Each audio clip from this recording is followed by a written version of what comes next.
deviate away from this electronic air cleaner, you can get a 24 by 24 by 1 inch filter. Okay. Just verify that the filter is in the upright position with the arrow.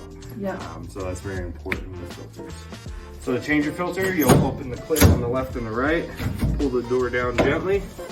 You can reach in the middle and there's a little pull tab right here, a little D-ring.